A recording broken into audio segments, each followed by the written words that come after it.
Halo semuanya, selamat pagi, selamat siang, dan selamat sore. Perkenalkan, nama saya adalah Yuni Aristas Nomora. NIM saya adalah A1C4190084. Saya berasal dari kelas reguler C tahun 2019 dari Prodi Pendidikan Biologi Universitas Jambi. Baiklah, di sini saya akan melaksanakan kegiatan praktikum yang pertama kalinya dalam mata kuliah perkembangan hewan, yaitu praktikum ini dilakukan secara mandiri. Praktikum ini berjudul Sistem Reproduksi Hewan Jantan dan Betina, dengan tujuannya adalah mengenal bagian-bagian dan susunan sistem reproduksi, baik internal maupun eksternal, serta memahami fungsinya. Baiklah, di sini saya akan menjelaskan materi mengenai sistem reproduksi. Sistem reproduksi adalah sistem yang bertujuan untuk menghasilkan sel gamet jantan dan sel gamet betina agar makhluk hidup dapat melangsungkan dan meneruskan keturunannya melalui proses fertilisasi atau pembuahan.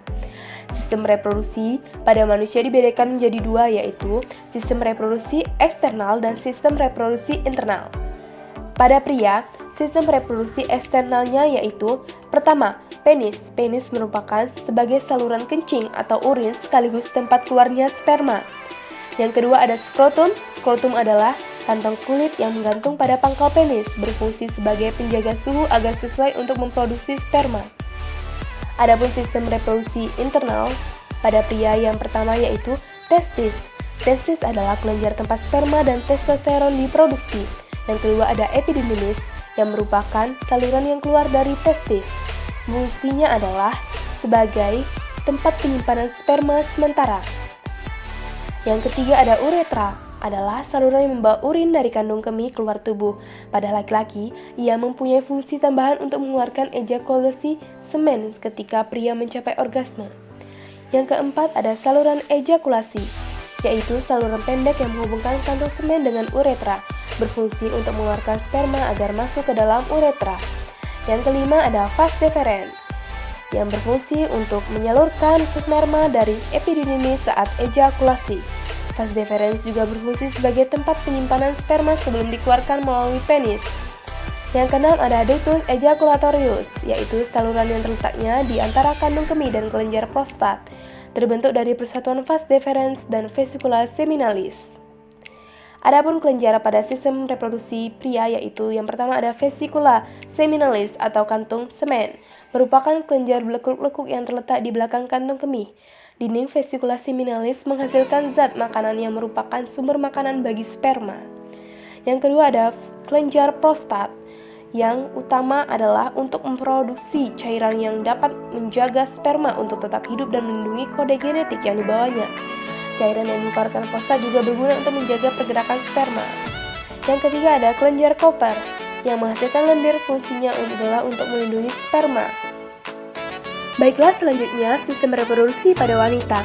Pada wanita sendiri, sistem reproduksi eksternalnya yaitu yang pertama, labia mayora, berfungsi untuk melindungi organ internal vagina.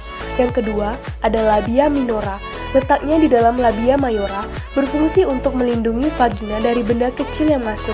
Yang ketiga ada klitoris. Bagian ini berbentuk seperti sebutir kacang hijau, berfungsi untuk seksualitas wanita. Yang keempat ada vestibulum.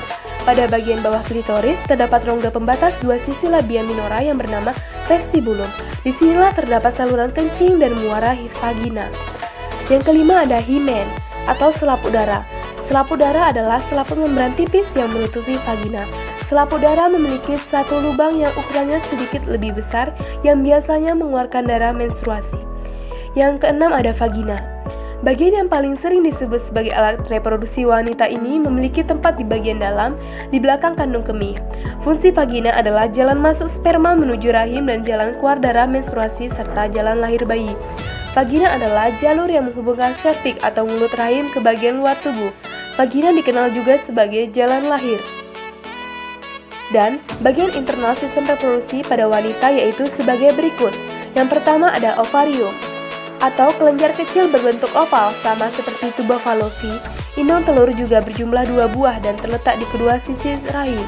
Disinilah produksi sel telur atau ovum, hormon estrogen dan progesteron terjadi. Setiap 28 hari, ovarium mengeluarkan sel telur secara bergantian yang menyebabkan siklus menstruasi. Yang kedua ada tuba falopi, saluran sempit yang melekat pada bagian atas rahim yang mengarah ke ovarium, yang menghubungkan ovarium dan uterus. Fungsinya adalah membawa sel telur dari infundibulum ke rahim. Pada saluran ini terjadi fertilisasi atau pembuahan. Yang ketiga ada cervix, merupakan struktur rahim bagian bawah yang menyempit dan membuka ke arah vagina. Merupakan jalan masuk antara rahim atau uterus dan vagina ini disebut leher rahim. Yang keempat ada uterus, berfungsi sebagai ruang untuk janin tumbuh dan berkembang. Yang kelima ada indung telur, merupakan tempat kumpulan sel yang disebut folikel. Di dalam folikel, sel telur dan ovum dikembangkan. Folikel juga menghasilkan hormon perempuan yaitu estrogen dan progesteron. Alat dan bahan yang digunakan pada praktikum ini adalah untuk alatnya, yang pertama yaitu gunting, yang kedua yaitu pisau yang tajam untuk membedah, yang ketiga ada jarum pentul, keempat ada styrofoam yaitu alat yang digunakan untuk melatih hewan yang sudah dibedah, kelima baskom yang digunakan untuk menampung darah hewan yang dibedah, keenam ada sangkelan atau telanan kayu yaitu digunakan untuk membedah hewan percobaan. Bahan yang saya gunakan pada praktikum ini adalah ayam betina, karena ayam ini sangat mudah saya temukan di sekitar lokasi rumah saya.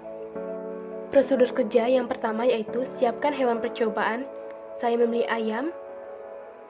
Yang kedua, ayam dibunuh dengan cara stunning atau exsanguination atau removal blood, yaitu cara pembunuhan yang dilakukan dengan jalan penyembelihan untuk mengeluarkan darah dengan cara memotong pembuluh utama pada bagian leher.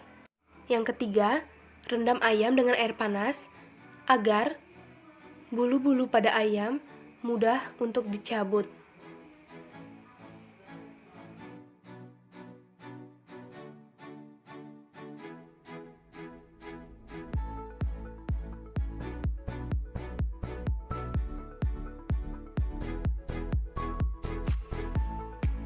Pembedahan pada ayam dilakukan dengan cara menyayat bagian kaki terlebih dahulu.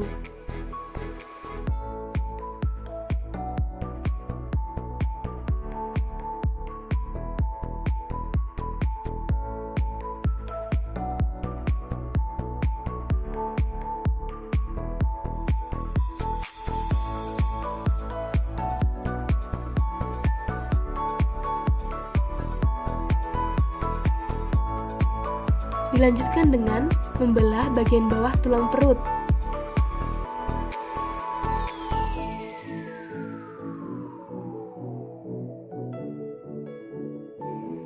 Setelah semua terbuka, tarik bagian dada ayam ke atas.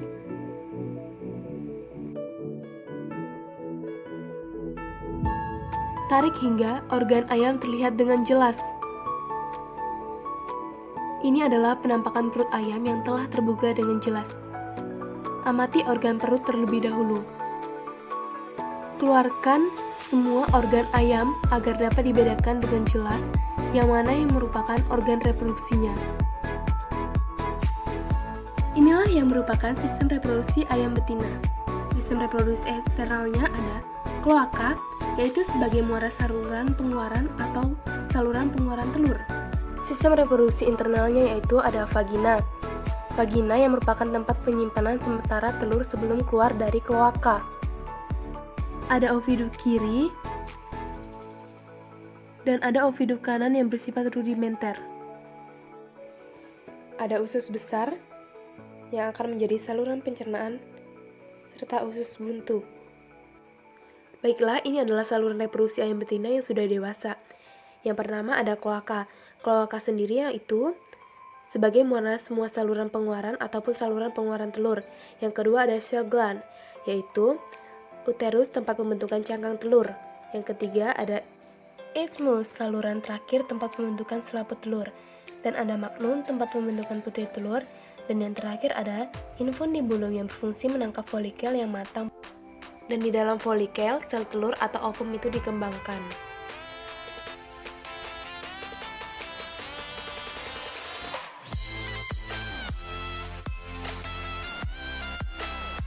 Baiklah, sekian praktikum dari saya, kurang lebihnya saya mohon maaf dan saya ucapkan terima kasih banyak.